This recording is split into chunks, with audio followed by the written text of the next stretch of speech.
Kiedyś na Śląsku. Wierszyk w języku śląskim czyta Jochanka. Kiedyś na Śląsku całkimi dniami biały Hanysy się z gorolami. Zgodki szło poznać kery jest kery, bez to się prali jak Indianery. Hopy z hopami, baby z babami, tłukli się solo i rodzinami. Chude szkielety, wyżarte byki, furgały kable i scyzoryki. Różne tu boły, łomoty i trzaski, lamenty, przekleństwa, skomlenia i wrzaski. I w końcu pan Buczek to larmo usłyszał, poważnie się wnerwił i wszystkich wymieszał. Malice Łodzynka Zbychowi do Hejdla, wcisnął gorola rodzinie od Zajdla. Hanysa kupiła se baba z Rzeszowa, wdowa po jednym górniku z Knurowa.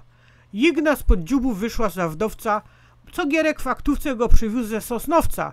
Ginter kobietka wziął się ze czeladzi, pan Buczek powiedział, to się poradzi. Księgowo-Kowalsko, co mieszkał w bloku, dostała Hanysa banioka z przetoku. Zeb z warszawianką krótko jest w związku, a już zajeżdża dziołcha po Śląsku. Bajtle zaś łodnich próbują mówić i choć to krojcoki dają się lubić. Małe Hanysy lubią fandzolić, jak chcą znerwować małych goroli. I teraz już wszędzie, w kościele i szkole, są Hanysy, są i gorole.